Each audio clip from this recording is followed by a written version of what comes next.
cuffs are off, man. Hey everybody, Adam Rank here.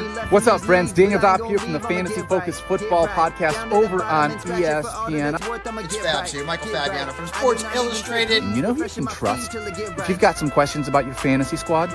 Want to check out a cool show on YouTube that'll help you get ready for the fantasy football season? Check out the Get Right Fantasy Network.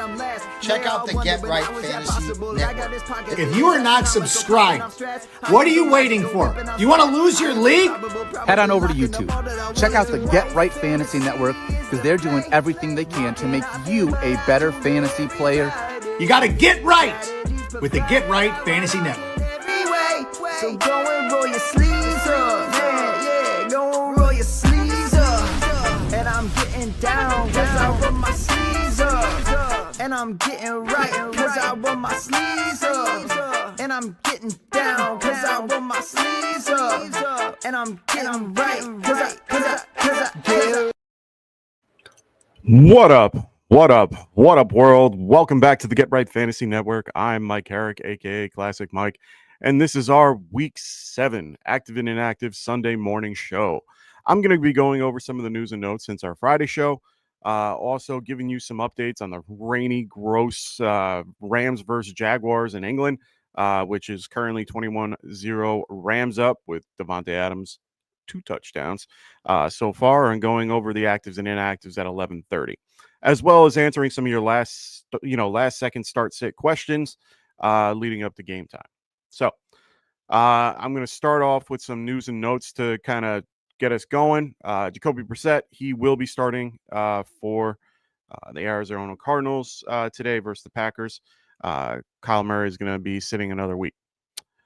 Mbuka and Mike Evans, they're both listed as questionable currently. Both are considered game time, but based on the reports, it looks like Evans is much closer to playing than Mbuka.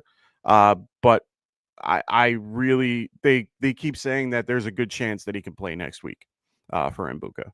So we'll wait and see. These games are at Monday night, so we won't know until then. There hasn't been any indication up till even leading up to today that has shown that they will play. But it looks like Evans is more likely to play, but he is a game time decision, and so is Mbuka. Christian Kirk, he was added late Friday with a hamstring injury. He's been ruled out as of Saturday. Jalen Coker and George Kittle both have been activated off of IR. Reports say that Kittle's, he's not going to be limited from what we keep hearing. It's still one of those things where I'm a little questionable. Hamstrings are hard to come back from and, can be re-aggravated real easy. So you might want to be cautious when it comes to Kittle. Jacoby Myers, he's listed as questionable. He's currently on the field warming up from the reports I keep seeing. He was a true game time decision. But they did bring up a wide receiver from the practice squad, which could indicate that he's out, but we'll wait and see how that turns out. And we'll know that in about a half hour. Packers also elevated Pierre Strong, running back, from their practice squad, which could also indicate that Josh Jacobs is in jeopardy. Josh Jacobs has been dealing with an illness/calf that came up on Friday. He did practice in full on Friday. The Packers also had a little bit of trouble getting to the game yesterday. They were on the tarmac for almost 5 hours waiting for their plane to take off. They had engine trouble and all that, but they are there currently. If you are in the boat of having Josh Jacobs, I would strongly have somebody. They have said he is a true game time decision. This game is at 4:00. You want to make sure that you have Emmanuel Wilson or Chris Brooks. Those are the two that I think are going to be involved. Wilson will probably get the start. Brooks is a little bit more involved in the passing game, but get those guys in your lineup or, on your bench so that you can at least switch them out. Or if you have someone reliable on Sunday Night Football or Monday Night Football, those are going to be your best bet. In one league, I have Josh Jacobs. I do have Sterling Shepard. Not the best start, but, if I have to wait, I'd rather have, somebody that I can rely on so that I can at least hope and pray that happens. You won't find out until about 2:30, 3 o'clock until that's the case, but just be aware of that. Deebo Samuel was ruled out yesterday. Looks like Washington will be without Debo, Terry, and Noah Brown. This leaves them with Luke McCaffrey, Chris Moore, and Jalen Lane. As well as right now, Zach Ertz, he will be available. He's banged up with a shoulder and calf injury. He's listed as questionable. All signs are pointing to him starting. So there, every report I've seen from Ian or Adam, they both expect him to play today. Remember, this matchup's at 4:00 as well. A lot more injuries in the 4:00 than the 1:00. So we'll have to wait and see, but definitely make sure that you have some type of backup plan just in case. DeAndre Swift, he is expected to play today. He was dealing with a groin injury, and like I said, they did bring up Travis Homer as a practice squad guy, so just be aware of that. But it looks like he should be good to go. Stephon Diggs, he is questionable for Sunday's game with a chest injury. He's expected to play versus the Titans. And then also Carson Wentz is going to be starting today. And honestly, it might be the case for a little bit. It looks like J.J. McCarthy's injury is close to about 6 weeks or more. So for now, it looks like Carson Wentz will be the guy. All righty. So make sure you guys throw those questions in the chat. I'm in here for you guys today. I know the game's on, so I know that I'll get a little less interaction, which is okay. And it kind of expected. They're still in the halftime. So we will wait and see when that comes up. It should be coming up shortly, to be quite honest.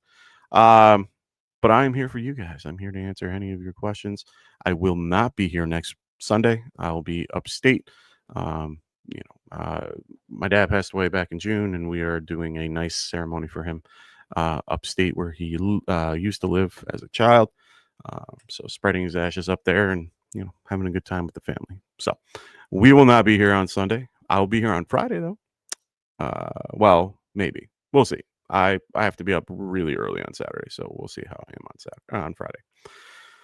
But otherwise, we are here. We will be back tomorrow. Frank will be doing our waiver ads and overreaction show.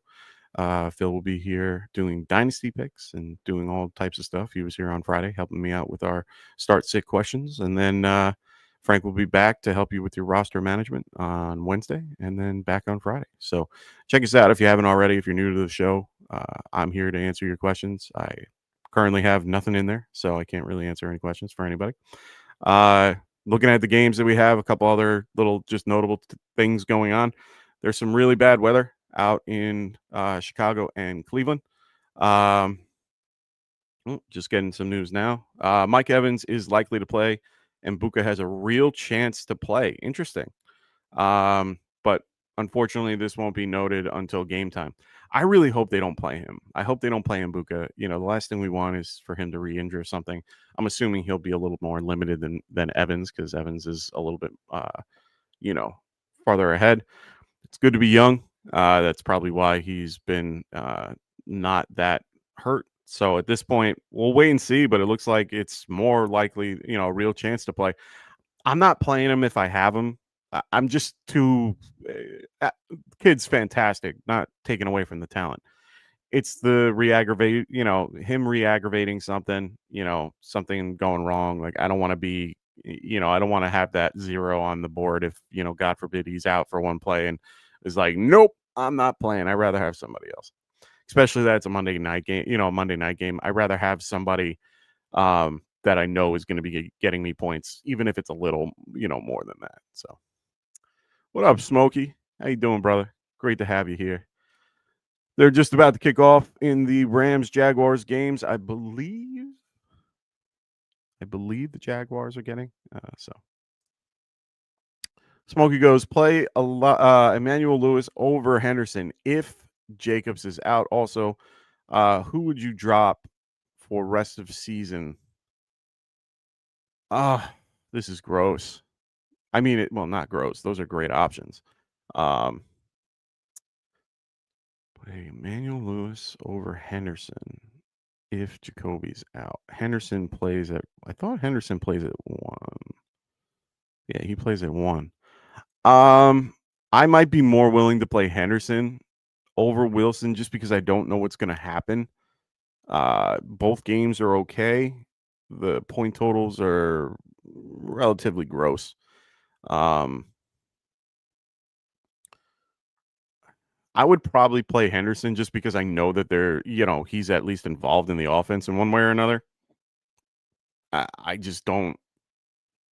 I can't trust a situation where I don't know if he will play. New England's using him at least in the passing game and using him in general. I mean, he's currently let's see the snap shares. He's currently getting at least. Well, I hate when they use. They never do they always give me the count. They never give me the percentage, and then I have to redo it. Rams get the ball. Williams running the ball well so far, but they've been passing a lot throughout the game. So Henderson's been getting at least 30% of the snaps the last, since the start. He hasn't gone above 50, which isn't horrible. With Antonio Gibson, he's definitely going to see more run in general. I like Henderson a little bit more than Wilson, so I'm going to have to go with that. If I'm dropping somebody and I want to play somebody rest of the season out of those, I mean, Fannin and Taylor are just they're young rookies compared to a guy like Kyle Pitts. Kyle Pitts isn't really being used in their passing game, which is sad. Like he's getting looks, but he's not getting what he should. I would probably be dropping Pitts out of this group, even though I hate it. I mean, Fannin has Njoku to deal with. Mason has nobody at this point. Kyle is dealing with the Bijan treatment. I mean, it's just how it is. I mean, if you have a stud like Bijan, it's kind of hard to not use him. It's just go now. Oh, come on. Give it to Winnington once in a while. That would be nice. Adams with another catch for a first down. Looks like he'll get that. I don't think there was holding. I think it was pass interference. Yeah, holding on the defense. Yeah. So yeah, I think I'm going to have to go with dropping Pitts. You already have two. There's no point in having the three of them. And I can't think of a situation where you're going to play both. This is the best week to play both, for sure. So like I was saying before, there is some bad weather out in Chicago and in Cleveland. It looks like the weather is going to clear up a little bit for the Chicago. Oh, it's holding on the Rams. Oh, penalties offset. Okay. There's bad weather in both Cleveland and Chicago. The Chicago weather is supposed to clear up before the Cleveland weather. Cleveland's weather is more rain and heavy gusts, like really strong 30-mile-an-hour gusts. The stadium, if you've ever been there, has a really good high barrier. So it's not like it's not going to be crazy, but it's going to be whipping around in there. It's been said that it's kind of like Meadowlands, where it has a good swirl to it. It's going to suck for the kickers. So I'm not telling you to play any of the kickers in either one of those games. So it's not happening. No problem, brother. That's how I feel about it. I mean, hopefully you feel, close to the same. Mason Taylor would probably be the second of the group if I'm going to get rid of the one of the two. Sorry, big third down. They missed it. Jaguars definitely feeling the loss of Devin Lloyd today. And then the Cleveland Browns game, not the Cleveland Browns, the Bears game. Bears game is going to be very windy. Windy City, it's just how it is. But it's going to be windy. There's going to have some big gusts. It should calm down closer to game time. They said that all the bad weather and stuff is going to be prior to game. Still going to make the field gross. Still going to make the situation a little bit slippery, a little bit, unpredictable. And it's going to make it where the passing game is going to stay low. They're going to stay within the 5 to 10 yards. They're not going to go deep on a lot of plays. It's going to limit some of the things that like guys like Shaheed or speedsters on on the Bears like Luther Burden, things like that, might really kind of take a hit today, just because I don't think they're going to want to whip the ball downfield. Makes it harder to gauge. I was playing the other day. I know it's softball, but I was playing softball the other day, and guys would just hit it straight up in the air, because honestly, the best option was to do that, because it would go from straight and then it would move like 50 yards to the right. So I know it's, like I said, it's softball, different type of ball, lighter, all that stuff, but a bigger ball with more wind, it can affect that ball a lot. So I would think that everything's going to be a little bit more underneath. There's going to be a lot of screen throws, a lot of short passes, a lot of flat, passes and things like that. So I would assume that that's going to be the kind of game plan, and running the ball, which they did a lot on Monday night with Swift. They're going to have to involve, Kendre Miller on the Saints. They're going to have to, and then the other game, you need to start Quinston Junkins. The guy is, one, he's good. Two, it's just the best matchup against running backs. You can't ignore that. A-Chain is going to have a rough day in general, but they're going to try to run the ball the best they can. I think Ollie Gordon is probably going to get a good run today as well, just because of the weather. And I think they're going to try to, utilize him. Right now, Browns are one of the best against the run. So it's going to be a rough day for everybody for those games. I think it's going to be an interesting, grouping of games to watch. But those are the worst of the worst. Everywhere else is either in a dome or in good weather.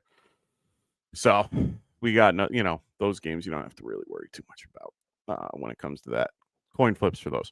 I think the biggest question marks that we have, like I said, Josh Jacobs, we'll have to wait and see. We're going to have to wait and see. It looks very unsure. A lot of reports are going true game time decision, which is really not, like, we're not used to that. Normally they're very good at going, yeah, no, he's playing, or, you get to see, Ian and Adam go expected or not expected. They're all saying true game time. So that's new. The fact that we found out, just minutes ago about the fact that Mike Evans and Mbuka have a good opportunity to play this coming Monday night is actually quite, I'm actually a little shocked by that. A lot of reports yesterday said that wasn't the case. I don't know. We'll wait and see. Monday night, I can't predict this far ahead. They were practicing on Friday in one capacity or another. It looks like they were both limited. I don't know. I can't tell you to play one or the other. I'd be very nervous playing one of the two, just because the situation in general. Right now, Lions are favored by 6 in that game. That hasn't really, the needle has only moved down since Friday. In that case, it went from 4.5 to 6. Point total went up a little bit. That's more probably because they heard about Evans, but it's only by 0.5, so it's not like it's the end of the world. Let me just So I would be cautiously optimistic, but it's one of those things where I'm probably not going to play either or. Re-aggravation's high, at least for Mbuka, if he's active. I kind of want to see what happens in that situation. I'm a little surprised that they're playing him with the bye being so close. I would think that they would want to wait on the bye, try to wait until after the bye to active, get him back out there. They do have, some young guys that can really help. We saw that last week with Tez Johnson and Cam Johnson. So both were able to be involved and both scored touchdowns, and, Baker can spread the ball out. So I think him and Baker. Wait, who was I looking at before? There were two stats I was looking. Oh, adjusted completion percentage. No, that wasn't the one. It was ADOT. Right now, currently, like Mayfield, out of the guys that have played at least 6 games, because let's be clear. Sam Darnold's number 1, Stafford is 2, and Baker is 3, with a ADOT of 8.9. That's really good. So sadness is life. Jacoby Myers currently is a game time decision. They have not said anything. He is out on the practice field. They were showing him warming up. He, like I said, is a true game time decision. We won't know for another 10 minutes. I haven't really heard anything otherwise. I'm still waiting to get an idea if he is playing. I would assume he doesn't, and even if he does, I would think he's limited. So let's read the full report from Adam Schefter. So despite both wide receivers being listed as questionable for Monday night's game at Detroit, Mike Evans is likely to play, and Mbuka has a real chance to play despite suffering low-grade hamstring injury, as per sources. Bucs will not decide on Mbuka until pregame. So it looks like Mike Evans is going to play.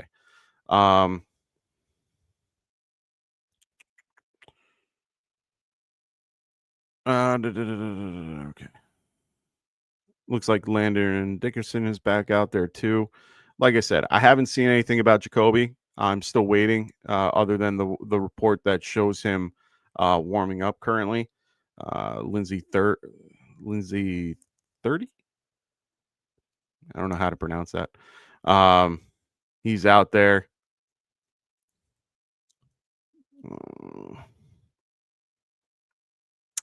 Looks like. Hold on.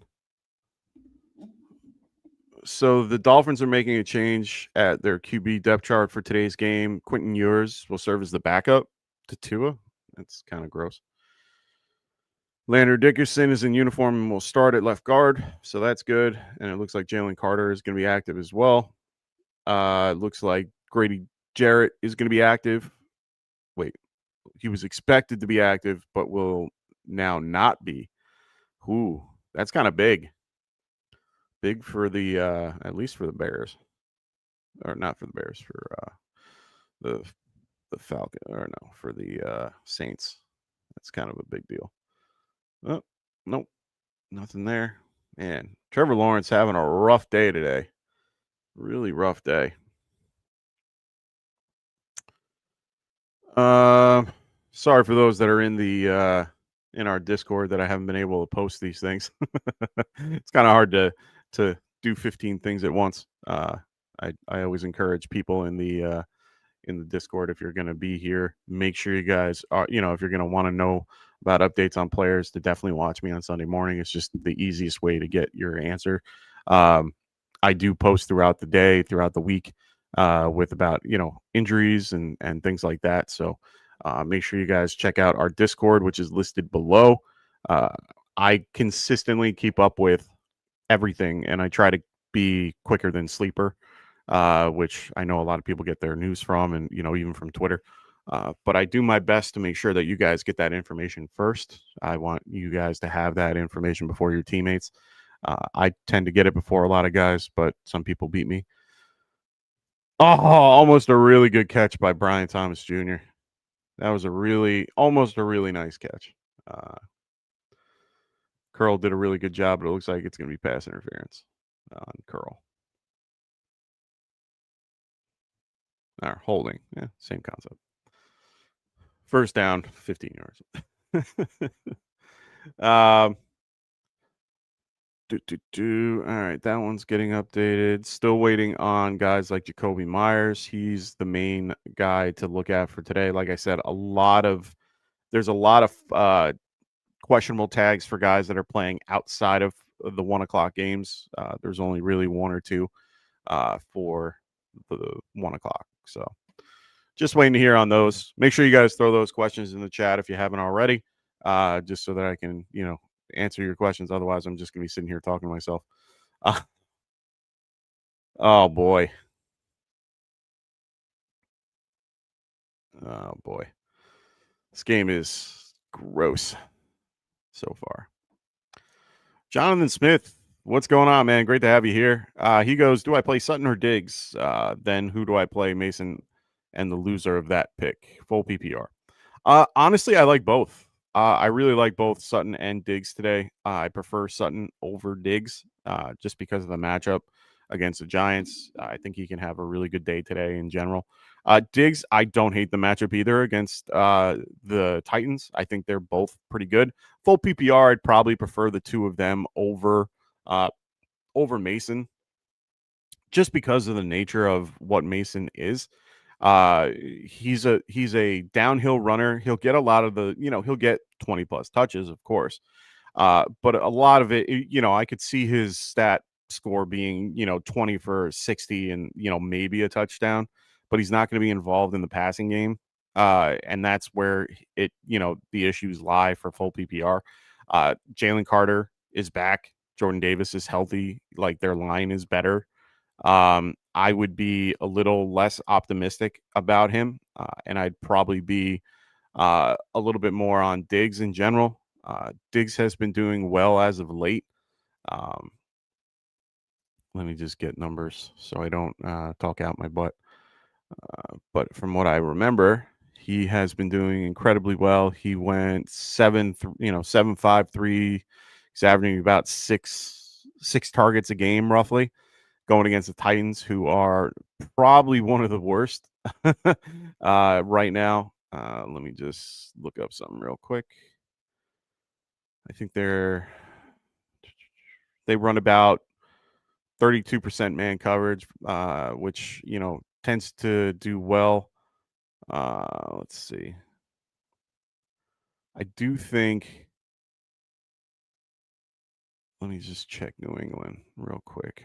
I'm pretty sure Diggs does well against zone coverage.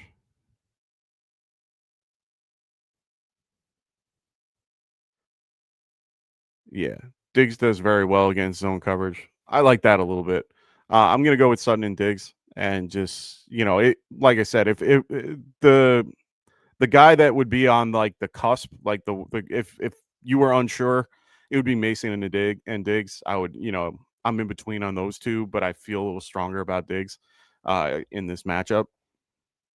They are favored. That's the only downside. Pittsburgh's favored in the other one, so that means they could be down. And they could be throwing the ball. So, yeah, I'm going to stick with Diggs. Sadness is life. How do you feel about Ingram at tight end, full PPR? I mean, no problem, John. I don't hate him today. I think it's a good, you want to use the revenge narrative against the Giants. It's at Denver. They're favored by 8.5. It's only going up. The over-under is only 40.5, which is kind of gross. But I don't hate him today. He's been a lot more involved as of late, and it makes things a lot better for him moving forward. They could just load up Dobbs and run him. Giants are easily beatable on the ground. So I think a lot of teams try to take advantage of that. He's been ramped up in targets, 766 the last 3 weeks, averaging 5 targets a game. I do like that a lot more. I think this is a game where you could utilize him and he could do well. So I'm gonna say, I feel okay about it. He's probably more of a low end tight end 1, high end tight end 2 than a high end tight end 1. So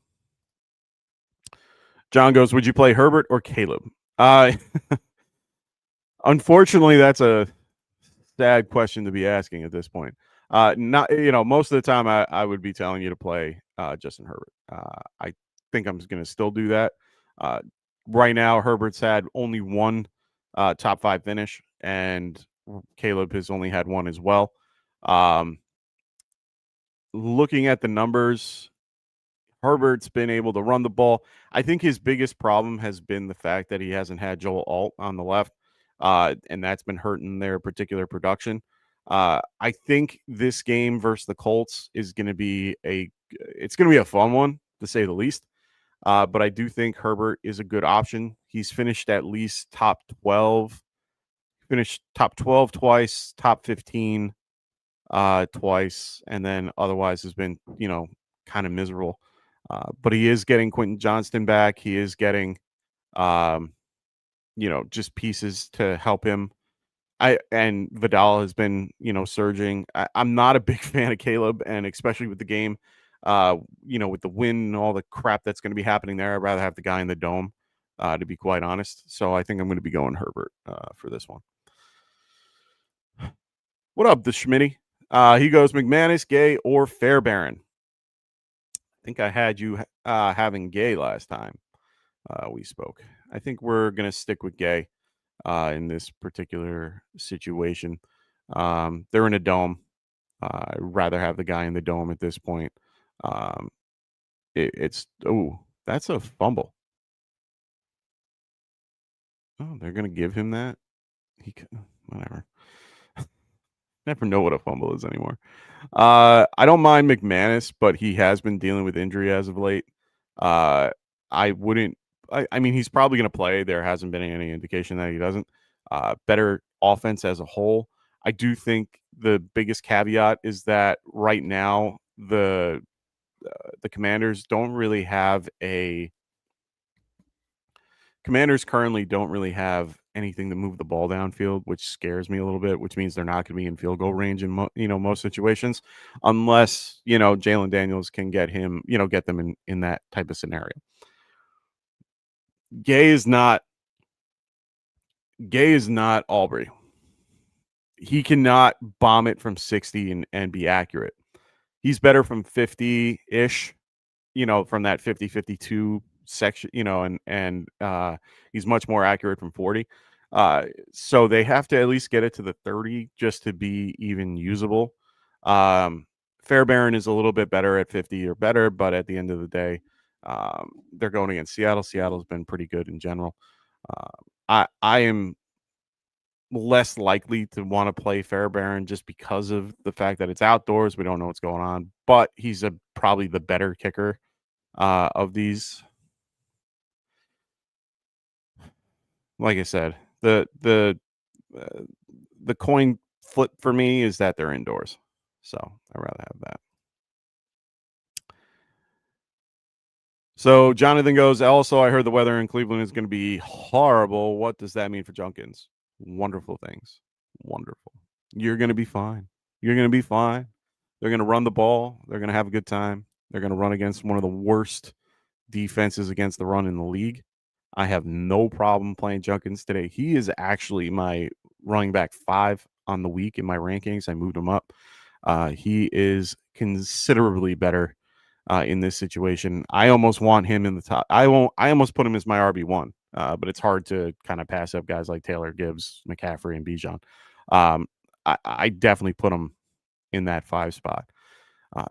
Anybody that has faced Miami this year has been in the top 5. Feel comfortable, especially in the weather. The weather only adds to it because it goes from 20 touches to 30. So it's definitely going to help. No, not Adams again. Oh, thank God. All right. Rams just got shut down on their 40-ish. What was that there? Yeah, the 49. I don't know why they're not utilizing Winnington underneath. Oh, he just broke his ankle. Let that play develop. And they're going to say that Travis Hunter made that play happen. I don't think so. Anyway. But yeah, be comfortable. You'll be fine. Pittman or Addison? Gross. I like Addison today. I just it's more of a feeling than an actual analytical thing. Pittman's been doing real well as of late. Not gonna lie, I get it. Going against the Chargers, they're getting Khalil Mack back. Their line is a little beat up, but not crazy. I do have Pittman ranked higher, just by a smidge though, 24 or 27. I just like the matchup. I think they're going to keep Mitchell on Jefferson, which opens things up for Addison a little more. I like Carson Wentz being out there, so I feel comfortable with it, but it's hard to ignore what, Daniel Jones has been doing with Pittman as of late. Let's look at some other stuff. Let's look at the wide receiver positions and how they've been doing the last few weeks. Michael Pittman's only had 2 games within the top 15 finishes. Otherwise, he's been underproducing, if you will. Addison, on the other hand, he hasn't played as much, so I gotta. Sorry, I have to scroll a little bit to find him.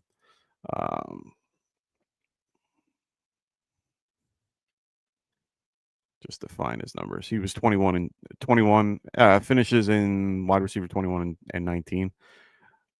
That's not bad. I think I'm just going to lean Addison for now. I like his situation a little better, even though Pittman is there. I think they're going to utilize what's his face, Jonathan Taylor, a lot more than they normally do. So I'm just not high on Pittman as much as I am Addison. So I'm going to go Addison. Jonathan Smith goes, I need 20 from Junkins and Barkley. Bench Chase Brown for Sutton in my flex. Oh, that stinks. A lot of people did, man. You're not the only one. I had a bunch of buddies that I was talking with on Thursday night and during my softball game, and a lot of them were like, yeah, I benched Chase Brown. He's having a horrible year. Like, so they all kind of pivoted to do something else. I think you can easily get 20 from Junkins and Barkley. I think that's more than, reasonable. The hard part is actually Barkley comparatively to Junkins. I actually think Junkins can have a really good day. Barkley has been underperforming in general. Big throw. Oh, great throw finally gets a good throw, Trevor Lawrence, to De'Ami Brown. Deep bomb, but Brown's having a rough time. Let's see if he can get up. Yeah, he's going to slow the play down. Yeah, he's down. Definitely twisted something. That field has been real gross today. There've been a lot of slipping and falling on this field. It's been wet. It's been gross. Ooh, his leg got locked behind him. Oh, that hurts. Yeah, we'll have to wait and see. I think he'll be all right. But he did make the catch. So, big 40-yard pass. Jonathan goes, got Bo Nix, Junkins, Brees, Rice, Sutton, QJ, Fannin, and Dolphins defense for my FanDuel lineup. I don't hate it. I really don't. I really do like it. The only caveat that I'll put is the Dolphins defense. I don't like playing it well, for any type of league, but I don't like playing, especially for DFS. I don't like having one of my players facing off against the defense that I currently have in. Reason being, my 6 points that I get from Junkins gets taken down to 3. So it really doesn't help me to have it being against the defense that I have in. I would rather get, I know Cleveland's probably about 100, way higher than most in FanDuel. I would have to double check the numbers in general, but I'm assuming much, much higher. I would aim for maybe the Patriots. Oh, if the Browns are available and you can afford them, yeah. Yes. The answer is yes. Yes, yes, yes, yes, yes. 100 times yes. I'd rather have the Browns defense 9 times out of 10 in general if I'm facing this group. They are much better pass rush. The O-line for the Dolphins is horrible. I would be surprised if the Dolphins are able to move the ball at all. They're not good going up north. They're not good playing in bad weather. They're not good anywhere. They've been having a lot of trouble lately in general. So yeah, if you're going with the same price, you're going with the Browns. You're not going to be using I would not be using them in general. Also, the only other caveat that I would have is Fannin. I love Fannin. Not going to try to persuade you, but it's really tough to be playing with a group where you have the running back and tight end. If one gets destroyed, like if one gets blown up to the point where they're not usable, then you're only getting half those points when you could be going, diversifying to another group, and you would have a better opportunity to do well. So I don't know who you have available that are around the same price as Fannin, but I would probably kind of try to pivot from Fannin just because I don't want to have Junkins and Fannin from the same lineup. It's just not, unless the team is real, because this team, especially for the Browns, are not a high-scoring, crazy team. If it was like a team like the Rams or a team like the Detroit Lions or something like that, like the teams that put up a ridiculous amount of number, just big numbers at all costs, like then I'd be a little bit more inclined to tell you it's okay. But I just don't like playing the same grouping in the same, situations. If you're saying Henry's not a bad choice either. I like him a lot. They've been utilizing him anywhere that they can. So I don't hate Hunter. Fannin's probably a better choice just because of their situation. But like I said, it's really hard for me to play guys on the same team because, like I said, it just limits what I can do. It just holds me back when I could be doing more. That's all. I would try to find guys like Because if you're going Fannin, I'm assuming. See, this is where I wish I brought this up. Usually I do a DFS value show during this, but it's hard to do during the Sunday or the Sunday morning games just because they don't.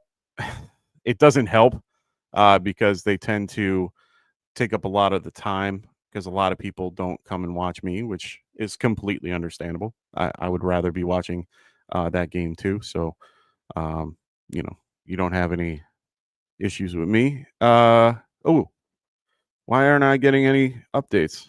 All right. Well, Stephon Diggs is active. So is Stephon Diggs. Of course, I don't get the activations. Oh, there we go. DeAndre Swift, Stephon Diggs, and it looks like Jacoby Myers is inactive. So those that are listening that were looking about Jacoby, he is inactive. Jacoby Myers. So who wanted to know about that? Sadness is life. You're still there. Jacoby Myers is inactive today. Be aware of that. Zach Wilson is Cedric Wilson is out. Garrett Wilson's out. We already knew about that. Stephon Diggs is active.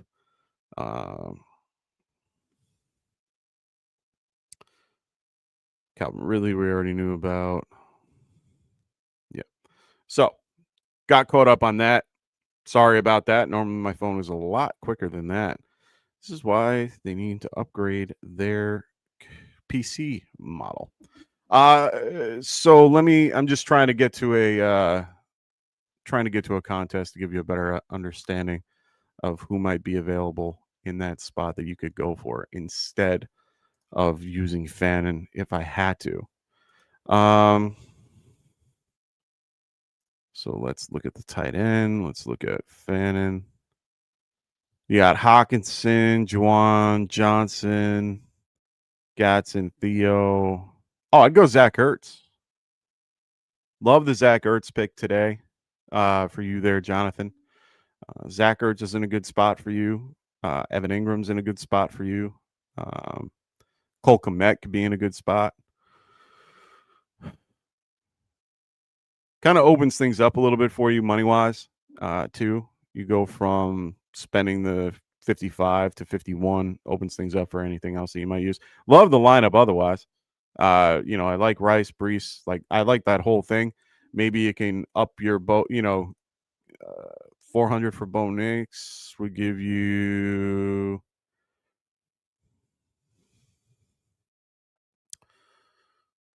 I can almost get you Daniel Jones you don't want Jackson Dart today. No, so I like that. Even with Bo Nix right there, you're good. I mean, like I said, I think that I think Zach Ertz would probably be the best bet for you, just from the price range. So sadness, if you didn't hear, Jacoby Myers, inactive. So get good old Jacoby out of your lineup. I didn't really have him in any lineups today anyway. Kind of figured he'd be out. Brock Bowers is also inactive, which you already kind of knew about in advance. Jalen Coker is officially active for those that care. You're asking Kraft or Goddard, full tight end, full PPR. I like both. Goddard's been pretty heavily used. As of late, they are getting back some wide receiver options in Green Bay.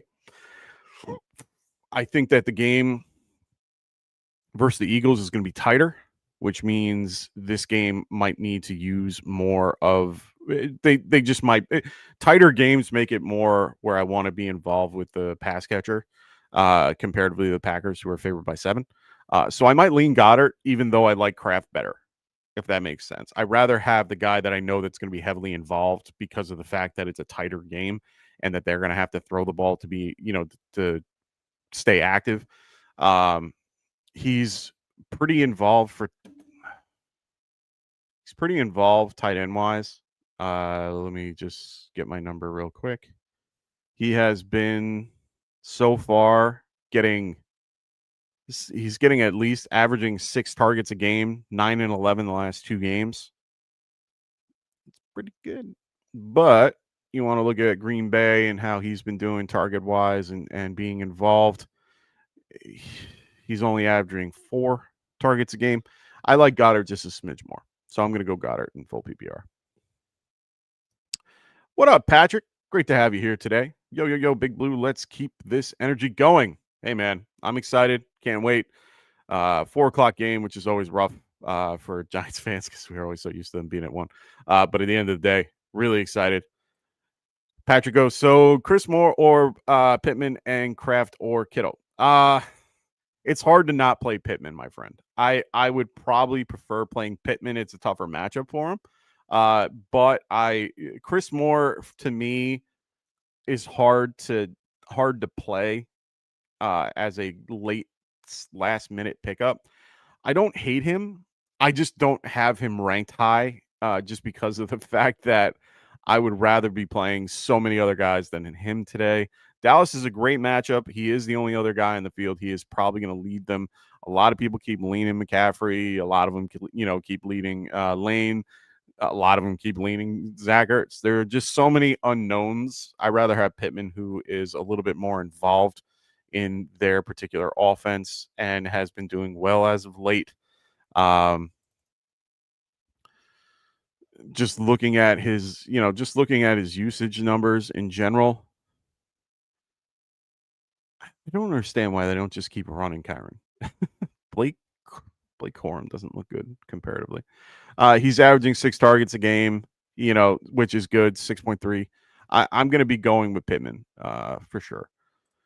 And then you go, now that Bowers is out, Trey Tucker or Ertz. Oh, I forgot to answer this one. Kraft or Kittle? I'm going to go Kraft. I prefer the guy that's healthy here over the guy that's coming back from injury. Yes, it's Monday night, or yes, it's Sunday Night Football against the Falcons. Falcons are one of the best teams against tight ends. Jesse Bates and Justin Simmons are probably 2 of the best safeties, like safety combos out there. Really is. Comparatively, you want to use, like Kyle Hamilton and Mark Starks. Sure. But I'm telling you, Simmons and him do a really good job together. I'm going to go Kraft for this one. I want to see what Kittle can do coming back, and especially next week being tight ends week. I want that over the unknown of big throw, and of course, not going to Winnington. Well, I'm going to get crucified for that one, at least by my friends. Now that Bowers is out, Trey Tucker or Zach Ertz? I like Zach Ertz a lot better. He's just the better target. Indoors, I'm not worrying too much about anything. Outdoors versus the Chiefs. I just don't trust him against the Chiefs, Trey Tucker. I'd rather have Ertz overall.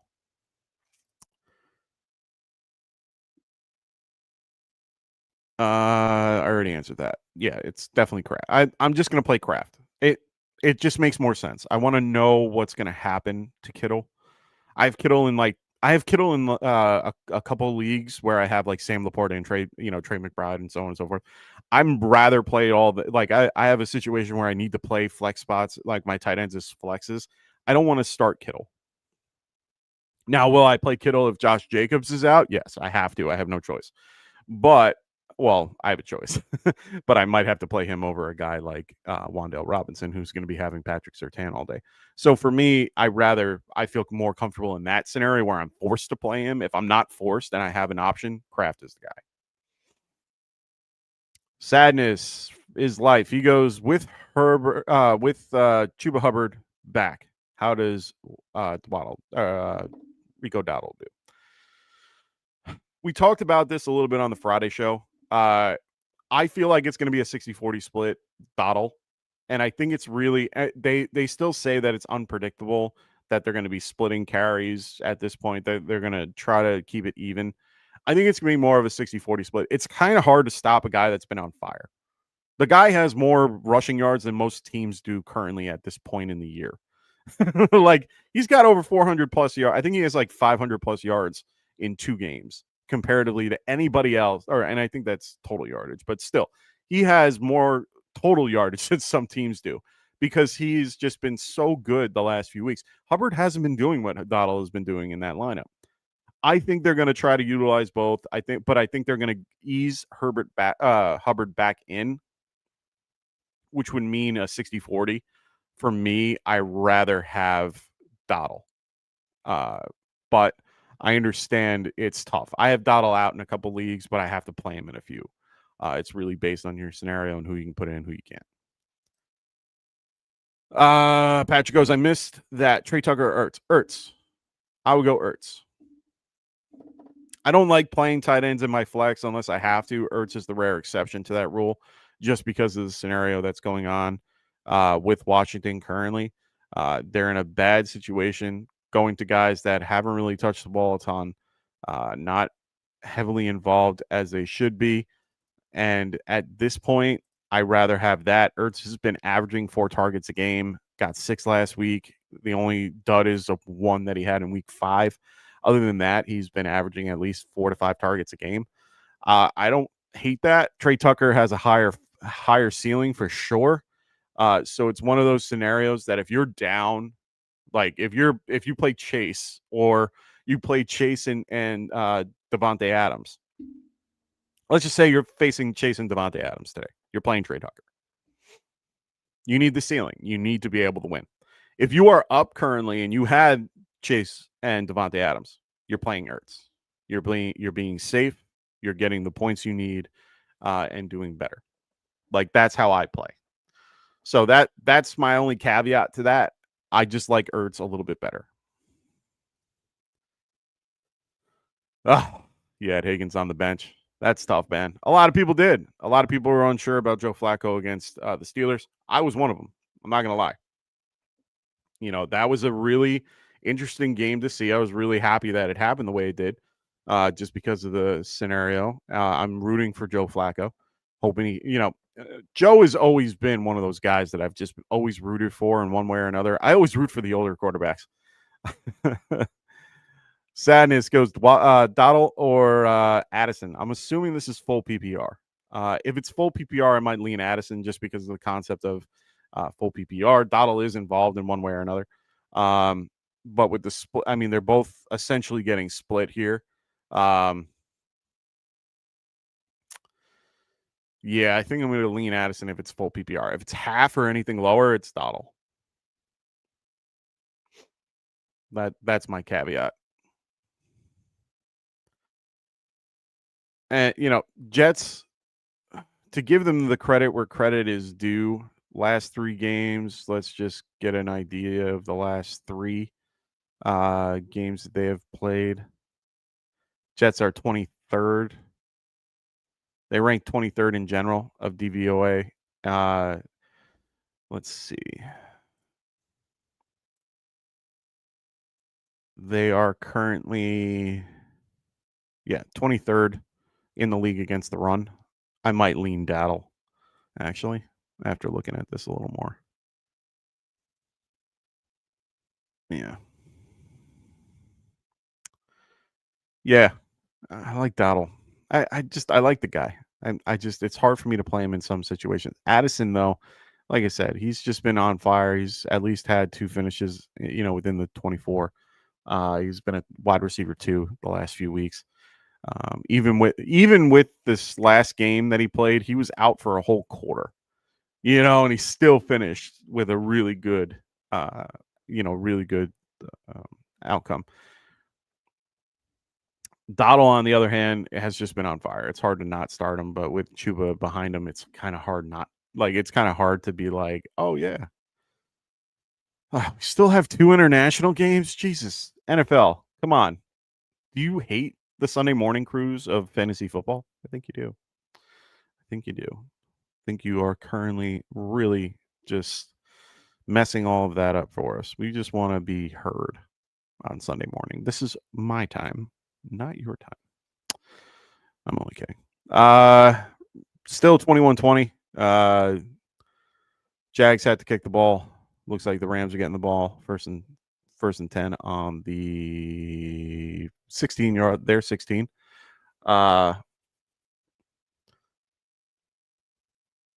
We need some more passes to Winnington. That'd be fantastic. Blake Corum getting the ball, splitting carries with Kyron Williams. Kind of sucks. Really sucks. Played Winnington in a few situations that I had no choice. Well, didn't have a choice. It was him or it was either him or Sterling Shepard, and I went with him. Losing Purcell has hurt dramatically. Really been killing my team so far. Trying to make some trades currently, and manager is unwilling to do so. So we have to wait and see how that goes.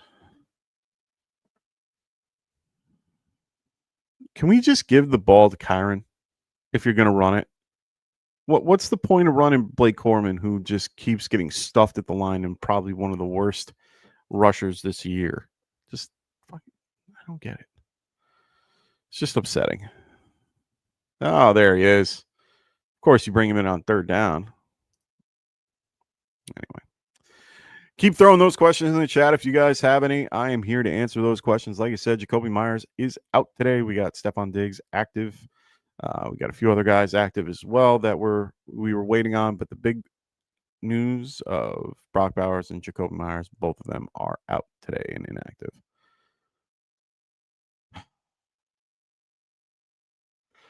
The big thing in this game today has been a lot of passes to the tight end. I'm a little shocked by it, Stafford, but I get the Higbee, but he's been going to every other tight end throw at this point. It's a little upsetting. Kind of want him, I thought they would be involving Winnington in one way or another. Just he fills in a lot more, and he's a very versatile wide receiver. He did well the last few times that he's been playing. I think it's mostly the I guess it has to be more the game script at this point. They're up 21-0. Like, what's the point of throwing him the ball? They're going to just run, pass. Just easier. Makes sense. Play defense. So, stinks. I failed myself. Bad management issues in that situation. Thought he'd do a lot better. But you live and learn, my friends. You live and learn. You just want Puka back. Puka won't be there next week. He will be there the following week. They said he's looking good. Should be back after the bye. Still waiting to hear on guys like Mbuka, who looks like he could play. But Mbuka is one of those players that I'm hoping they don't. I just don't want them to be. I don't want to rush him out too quick. That was a crazy stat. Jags have over 227 yards of offense, yet are losing. And they have more yardage than the Rams do and are losing by 21 points. I don't know how that's possible. How do you have more yardage and less points? That's a new one for me. They both have the same rushing yards, both at 60. Jaguars have 227 yards 227 yards passing, and while the Rams only have 167. So interesting. This would break up the NFC West a little bit, make the Rams 5-2 right now. So we'll wait and see how that goes. Jaguars will be 4-3, bringing them down. Well, not really, because unless they're going to stay in second, unless the Texans do something incredible. But it looks like, they're still a game behind either way. So they still can't get Brian push off. That is a offensive pass interference if I haven't seen one. Are you kidding me? They didn't call that? That was offensive pass interference by a mile. It's not even like, and he's hurt. Yeah, looks like BTJ just got hurt after that pass interference, false start penalty. They'll probably put the camera back on him. He's just BTJ is not looking the same. Not looking the same. Drafted him in a few spots, but it looks like he's dealing with his wrist. Or no, it's his ankle, it looks like. Right ankle injury. He was kind of playing with his upper part of his ankle too, so high ankle sprain does not bode well for BTJ.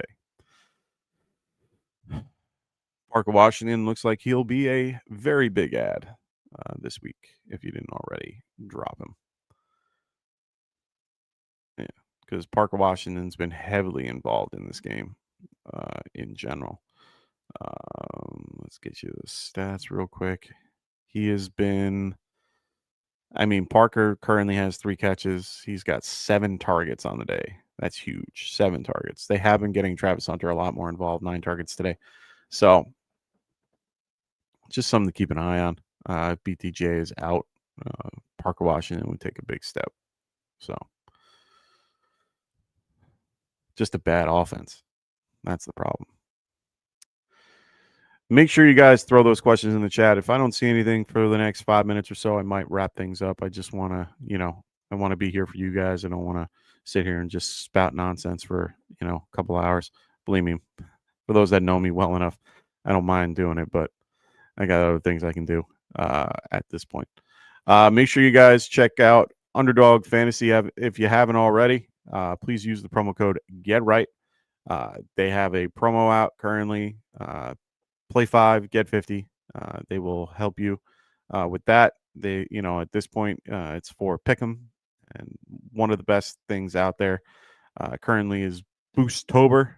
So every day they have some type of promo out there for you. So make sure you guys are checking out Underdog Fantasy, one of the best out there. Really enjoy using them when I can. So check out Underdog Fantasy using promo code GETRIGHT. Also check out and make sure you guys, if you aren't already, make sure you guys and like and subscribe to the show. Always appreciate a like and subscribe. Want to make sure that we get this, channel up there in the algorithm. The more likes we get, the more subs we get as well. Really helps out the channel.